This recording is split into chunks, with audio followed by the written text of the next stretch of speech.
Good morning dear student, welcome to the way of solution number 1 study channel West Bengal. তো আমি তোমাদের Dalton sir. তোমরা এখন পাচ্ছ জিকে ডোজ ক্লাস নাম্বার 51। 51তম সেশন কিন্তু হতে চলেছে। যারা কানেক্ট আছো অবশ্যই দেখে রাখো, আমাদের এখানে mixed GK GS practice class চলে। আমাদের ক্লাস রুটিন এটা আছে এবং আমার ক্লাস পাচ্ছ সকাল 8:30টায় দ্য ওয়ে অফ সলিউশনে। প্রত্যেক ক্লাসের নোটিফিকেশন বা লিংক কোথায় পাবে? আমাদের ভেরিফাইড টেলিগ্রাম গ্রুপ রয়েছে দ্য ওয়ে অফ সলিউশন নামে। টেলিগ্রাম অ্যাপ ডাউনলোড করো, দিয়ে the Way of Solution search করো, পেয়ে যাবে ভেরিফাইড চিহ্ন রয়েছে, একটা নীল বক্সের মধ্যে টিক রয়েছে, এটা দেখে নাও এবং জয়েন করতে থাকো। প্রত্যেক ক্লাসের নোটিফিকেশন পাবে, কখন কোন ক্লাস হচ্ছে আমাদের ইউটিউবে সেগুলো তোমরা পেয়ে যাবে। এবং আমাদের পেড কোর্স, এটা একটা অ্যাপ ডাউনলোড করতে হবে, আমাদের TWS একাডেমি নামেই অ্যাপ রয়েছে, প্লে স্টোরে পাবে। যারা নতুন আছো অবশ্যই ডাউনলোড করো, সেখানে অনেক রকম ফ্যাসিলিটিস রয়েছে, অনেক পরীক্ষার প্রশ্ন আছে, পিডিএফ রয়েছে, ফ্রি ক্লাস, পাশাপাশি পেড কোর্স তোমরা পাবে। যে পরীক্ষা দিতে ইচ্ছুক সেই পরীক্ষার প্রস্তুতি পেয়ে যাবে। তো চলো আজকের প্রশ্ন আলোচনা শুরু করি। সহজ প্রশ্ন দিয়ে শুরু করছি, একটা উপজাতি রিলেটেড প্রশ্ন। আর এই ধরনের প্রশ্ন কিন্তু খুব আসছে এখন, মনে রাখতে হবে। মিনা উপজাতি নিম্নের কোন রাজ্যে দেখা যায়? খুব ইম্পর্টেন্ট কোশ্চেন। মিনা নামক একটা উপজাতি সম্প্রদায় ভারতের কোন রাজ্যে পাওয়া যাচ্ছে বা দেখা যায়? ছত্তিশগড়, রাজস্থান, কেরল নাকি উড়িষ্যা?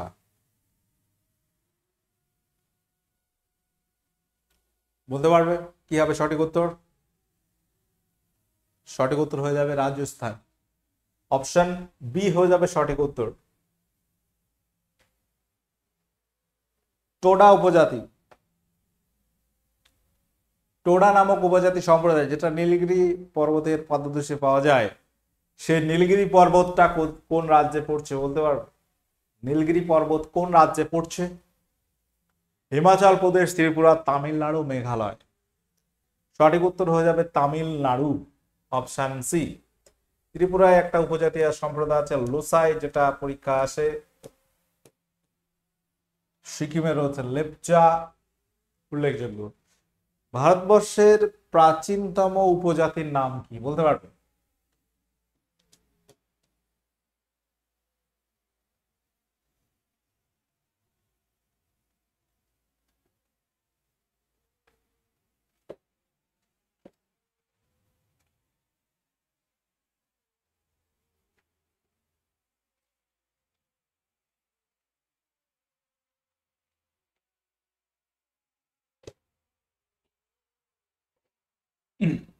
সঠিক উত্তর হয়ে যাবে এখানে নিগ্রয়েড।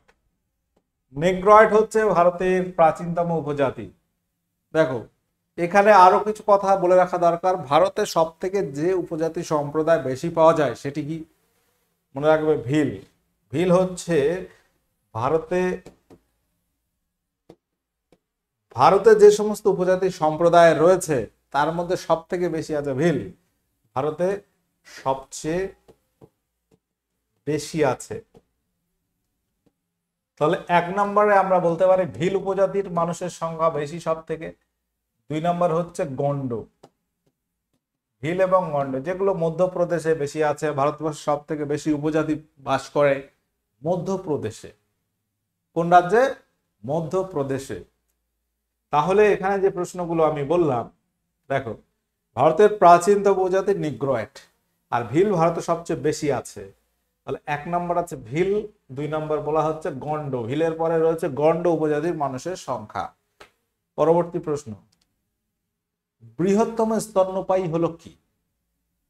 এই পৃথিবীতে যে সমস্ত স্তন্যপায়ী প্রাণী রয়েছে তার মধ্যে মানুষ একটি। যাই হোক, তো সমস্ত স্তন্যপায়ী প্রাণীদের মধ্যে সব থেকে বৃহত্তম স্তন্যপায়ী প্রাণীর নাম কি?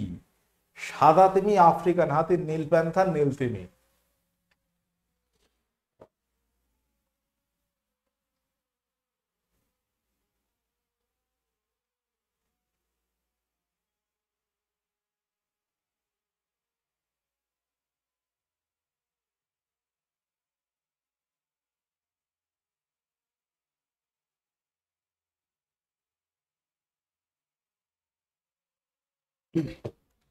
সঠিক উত্তর এখানে হয়ে যাবে নীলতিমি।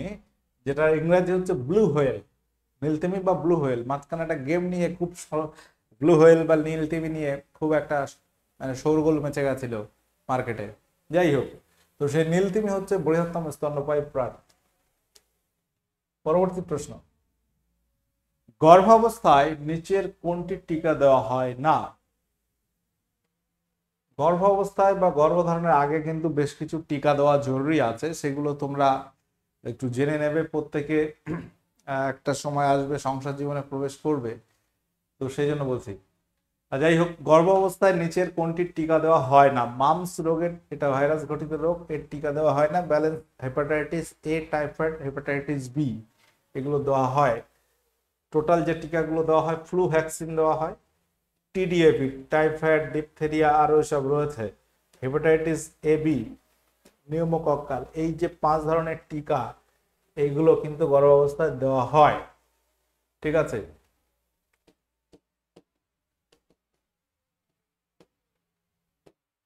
অবস্থায় দেওয়া হয়।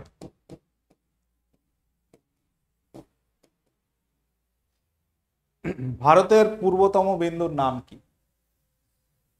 ভারতের পূর্বতম বিন্দুর নাম কি? কন্যাকুমারী, কিবুথু, ইন্দ্রাকল, গোহারমতি। সহজ প্রশ্ন আছে। কিবুথু, যেটা কিবিথু বা কিবুথু একই জিনিস, এটা আছে অরুণাচল প্রদেশে। ইন্দ্রাকল রয়েছে উত্তরতম, নর্দার্ন পয়েন্ট। গুহারমতি রয়েছে ওয়েস্টার্ন পয়েন্ট, অর্থাৎ পশ্চিমতম বিন্দু। কন্যাকুমারীর ভারতের মূল ভূখণ্ডে দক্ষিণতম বিন্দু, বাট যদি দক্ষিণতম বিন্দু বলে ইন্দিরা পয়েন্ট হয়ে যাবে, সেটা আন্দামান নিকোবর নিকোবর দ্বীপপুঞ্জে আছে। কোন মাছকে জীবন্ত জীবাশ্ম বলে?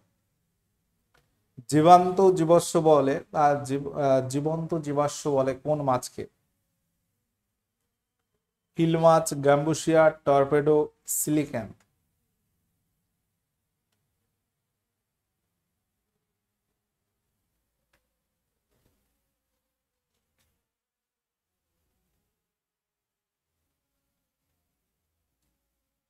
কোন মাছকে জীবন্ত জীবাশ্ম বলে?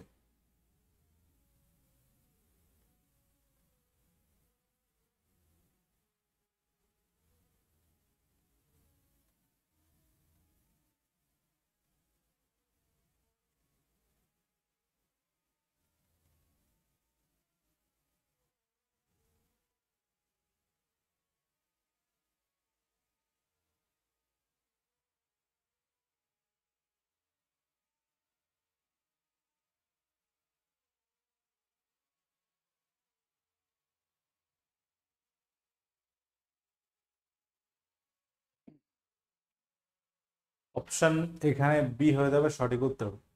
আচ্ছা, পরবর্তী প্রশ্ন, মানবদেহের কঠিনতম অংশ কোনটি?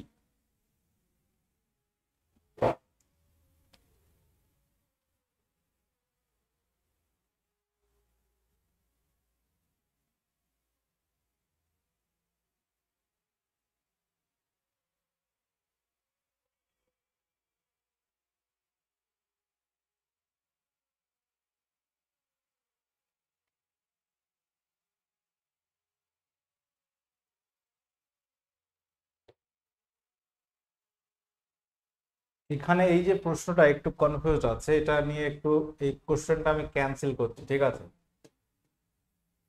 এটা ক্যান্সেল করছি, কারণ হচ্ছে এটা নিয়ে একটু কনফিউশন আছে। তোমরা এটা অ্যান্সার লিখেছো হতো, কেটে দাও। ওকে, মানবদেহের কঠিনতম অংশ কোনটি? মানবদেহের কঠিন মানে সব থেকে শক্ত অংশ, যেটা আছে আমাদের দাঁতে, দাঁতের এনামেল। Option A. পরবর্তী প্রশ্ন হচ্ছে, সবচেয়ে কঠিন নিম্নের কোনটি? সবচেয়ে কঠিন মানে শক্ত, বলতে পারো একই কথা, একই রকম প্রশ্ন। নিম্নের কোনটি? হীরক, ইস্পাত, গ্রাফাইট, লোহা।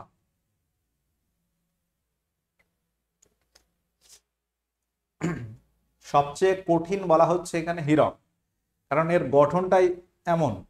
হীরকের কাঠিন্যের কারণ হচ্ছে এর চতুস্তলকীয় গঠন। চতুস্তলকীয় গঠন,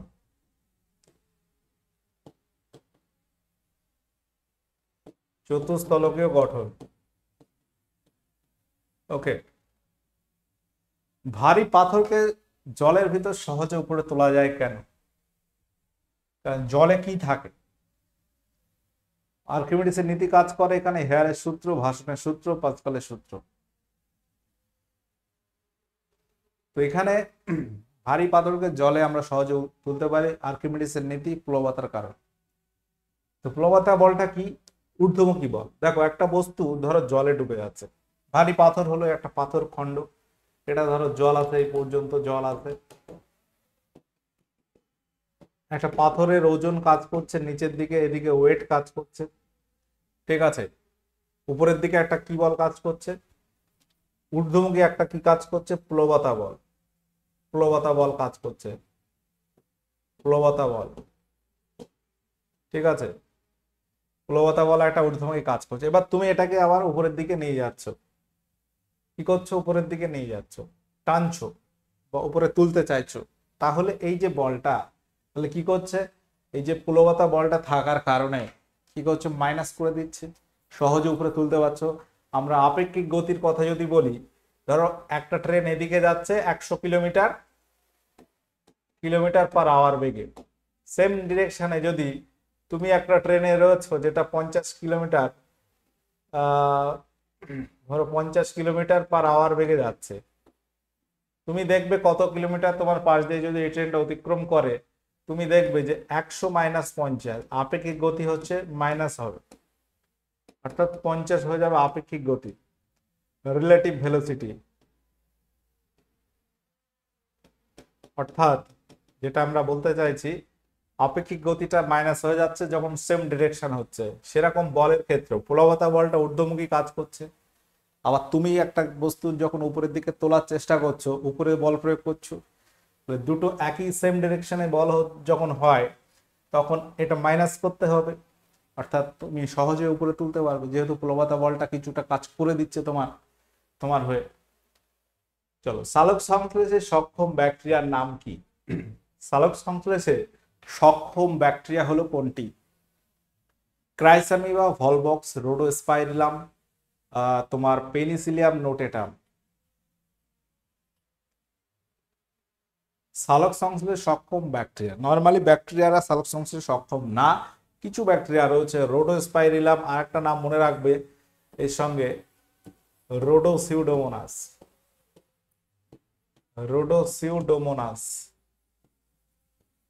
এই দুটি ব্যাকটেরিয়া আমরা দেখবো যে সালোক সংশ্লেষে সক্ষম। আমরা বাড়িতে যে এলপিজি গ্যাস ব্যবহার করি এর প্রধান উপাদান মূলত কি কি?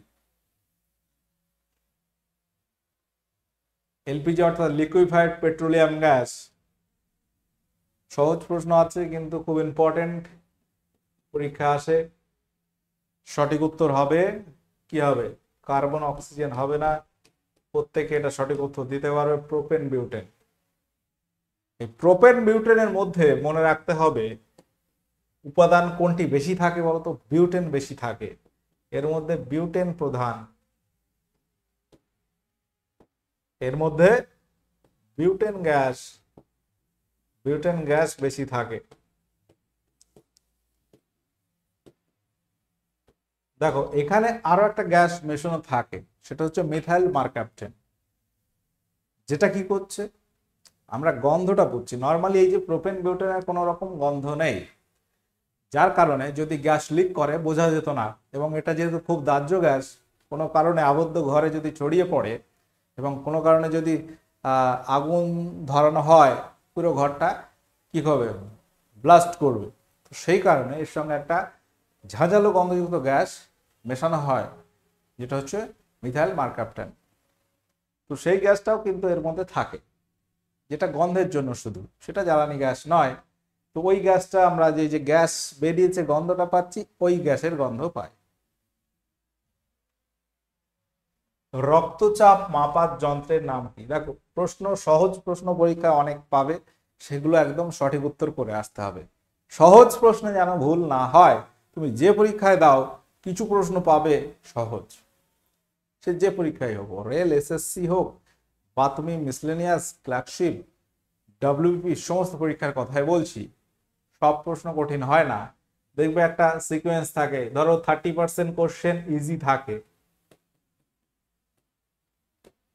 ধরো 40% মিডিয়াম থাকে, মিডিয়াম, আবার 30% হয়তো হার্ড থাকে। এই ব্যাপার হচ্ছে কোশ্চেন সেটিং এর ব্যাপার থাকে। বা এটা 40-এর জায়গায় এটা 50 হতে পারে, এটা 30-এর জায়গায় 40 হতে পারে, এটা 30-এর জায়গায় 20 হতে পারে, এরকম আপ ডাউন থাকে।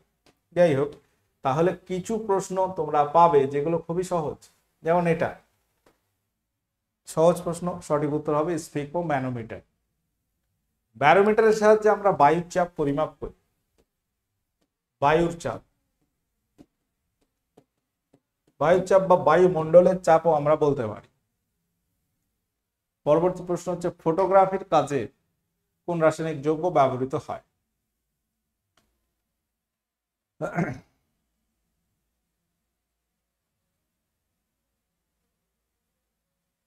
ফটোগ্রাফির কাজে যে রাসায়নিক যৌগ ব্যবহৃত হয় সিলভার ব্রোমাইড।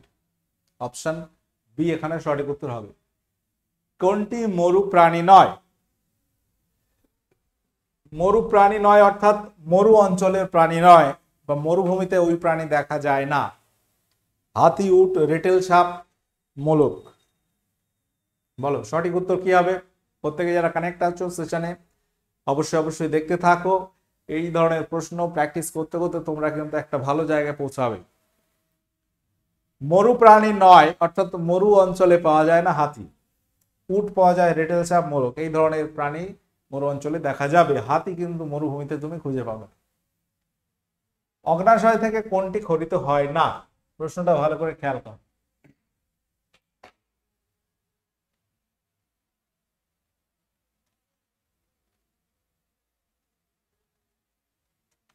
অগ্নাশয় থেকে কোনটি খরিত হয় না? অগ্নাশয় একটা মিশ্র গ্রন্থি, যেখান থেকে কি হয় উৎসেচক হরমোন দুটোই নিঃসৃত হয়। উৎসেচক এবং হরমোন দুটোই নিঃসৃত হয়, অর্থাৎ অনাল গ্রন্থি সনাল গ্রন্থি দুটোর মিশ্রণ মিশ্র গ্রন্থি বলা হয়, মিক্সড গ্ল্যান্ড, সেটা একটা কথা। তো ট্রিপসিন, কাইমোট্রিপসিন এগুলো হচ্ছে উৎসেচক বা এনজাইম।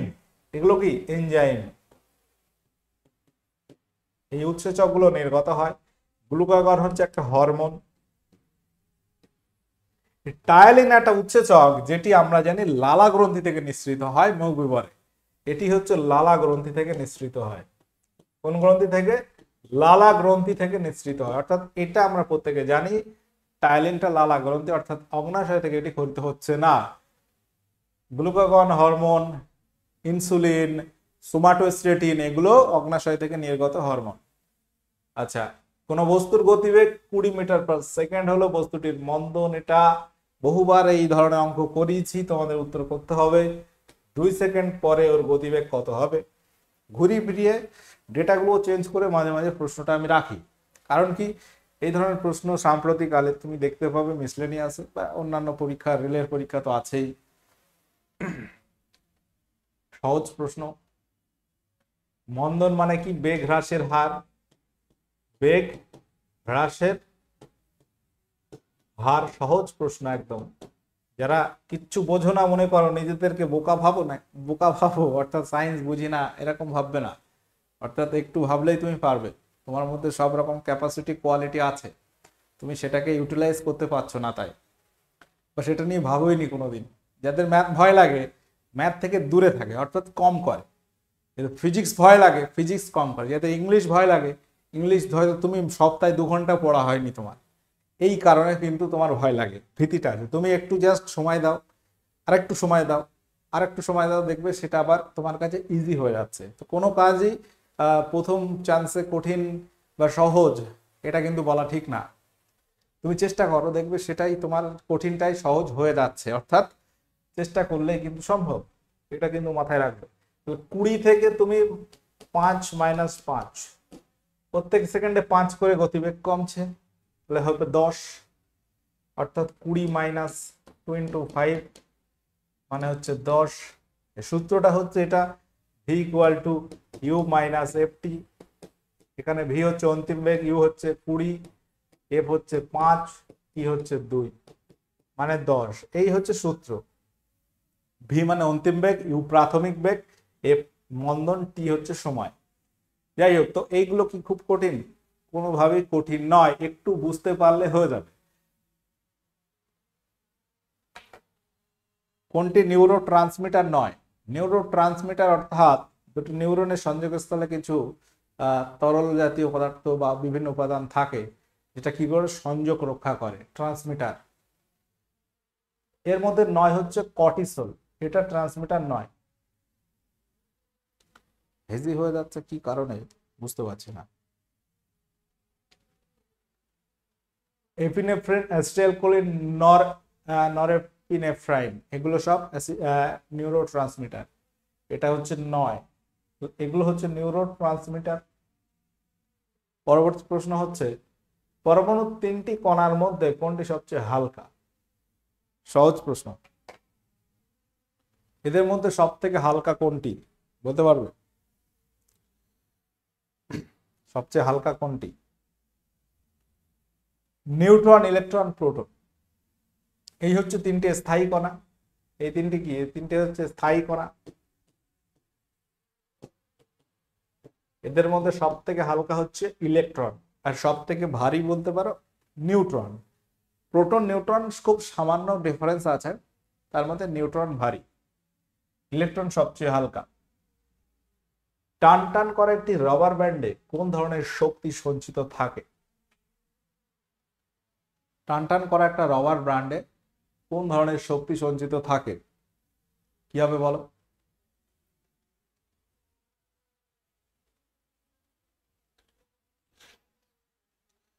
এখানে মনে রাখবে এটি থাকে স্থিতিশক্তি সঞ্চিত থাকে।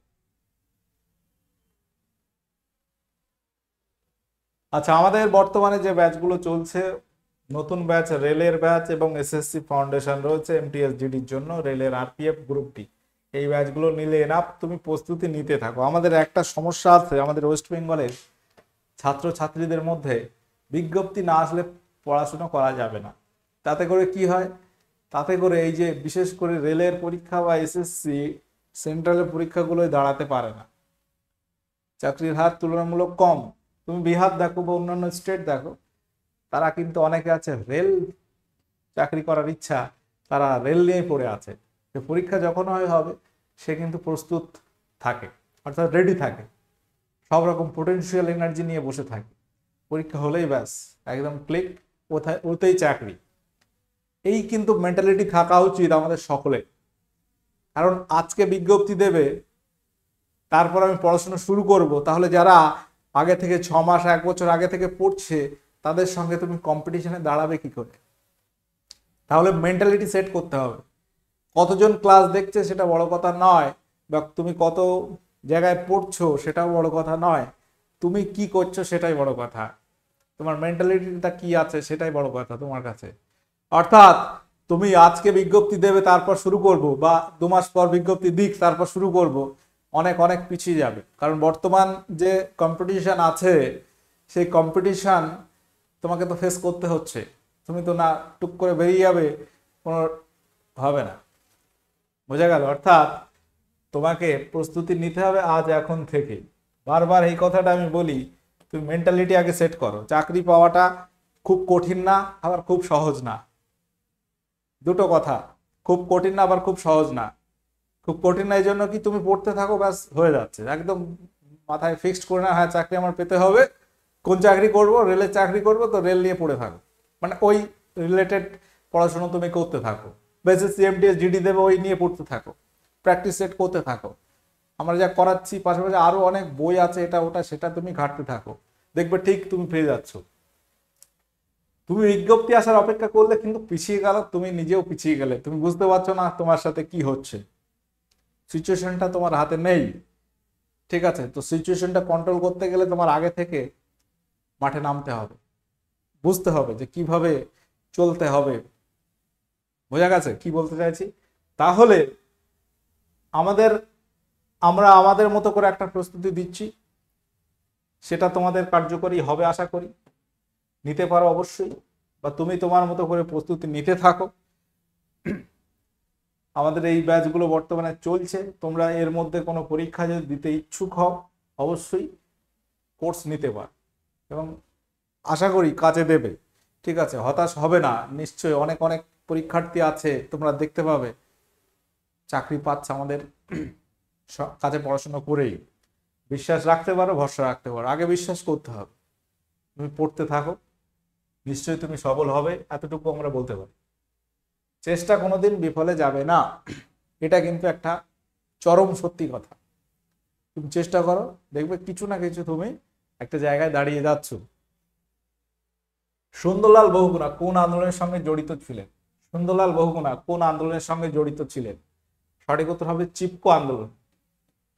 চিপকো আন্দোলন যেটা তৎকালীন উত্তরপ্রদেশ ছিল, বর্তমান উত্তরাখণ্ডের মধ্যে পড়ছে। উত্তরাখণ্ডে এই আন্দোলনটি করেছিলেন সুন্দরলাল বহুগুণা। চিপকো মানে সে গাছ জড়িয়ে ধরা, মানে গাছ কাটতে দেবে না সেই উদ্দেশ্যে। ঠিক আছে, এই আন্দোলনটি হয়েছিল 1973 সালে। প্রশ্নটা এরকমই থাকে, সুন্দরলাল বহুগুণা কোন আন্দোলনে জড়িত ছিলেন? চিপকো আন্দোলনের একজন উল্লেখযোগ্য নেতৃত্ব, তার নাম বলো। কত সালে হয়? প্রশ্ন হয় কোথায় হয়? উত্তরাখণ্ড। দেখো, উত্তরপ্রদেশ ভেঙে উত্তরাখণ্ড হয়েছে 2000 সালে। 1973 সালে আমি উত্তরপ্রদেশ কেন বললাম? তৎকালের উত্তরপ্রদেশ বলেছি, বর্তমানে উত্তরাখণ্ড হচ্ছে জায়গাটা আর কি। এই চিপকো আন্দোলনের অনুকরণে আমরা দক্ষিণ ভারতে পাবো আপিক্য আন্দোলন। আপিক্য আন্দোলন, এই আন্দোলন এটি কোন রাজ্যে হয় বলতে পারবো? আপিক্য আন্দোলনটি কোন রাজ্যে হয়েছিল? এটি কিন্তু হয়েছিল কর্ণাটকে। কর্ণাটক, এবং এটি সাল যদি দেখি 1983 সালে, এবং উল্লেখযোগ্য নেতৃত্বের নাম যদি বলো পাণ্ডুরঙ্গ হেগড়ে। কথাটা মনে রাখবে, নামটা মনে রাখবে, এটা ইম্পর্টেন্ট একটা প্রশ্ন। সাইলেন্ট ভ্যালি আন্দোলন, একই রকম প্রশ্ন রেখেছি কারণ এগুলো একসাথে মনে রাখা দরকার।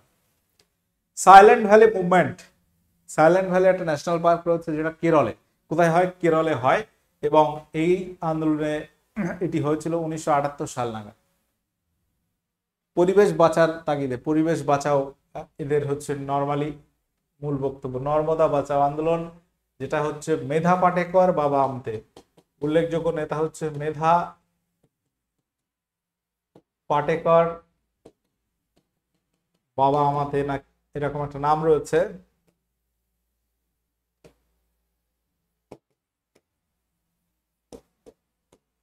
উল্লেখযোগ্য নেতৃবৃন্দ। 1985 সালে এই আন্দোলনটি হয়েছিল। কতদিনের হোমওয়ার্ক ছিল এটা? ইন্টারন্যাশনাল টাইগার ডে বা আন্তর্জাতিক ব্যাঘ্র দিবস, এটা খুব ইম্পর্টেন্ট, পরীক্ষায় থাকে প্রশ্নটি। কবে পালিত হয়? সঠিক উত্তর হবে 29শে জুলাই। বিশ্ব অরণ্য দিবস কবে পালিত হয়? এটা হোমওয়ার্ক থাকলো আজকের ক্লাসের। প্রত্যেকে যারা কানেক্ট আছো অবশ্যই কমেন্ট করে জানিয়ে দেবে 26-এ কত হচ্ছে একটু জানিয়ে দেবে, ঠিক আছে? এবং আমাদের ফ্রি ক্লাস পাচ্ছ দুটো চ্যানেল, অবশ্যই সাবস্ক্রাইব করে নাও যারা নতুন আছো। এবং TWS একাডেমিতে আমাদের পেড কোর্স পাচ্ছ, যদি ইচ্ছুক হও অবশ্যই নিতে পারো। ঠিক আছে, সকলে ভালো থাকো, সুস্থ থাকো। আজকের ক্লাস আমি এখানে এন্ড করছি। ওকে, টাটা, বাই।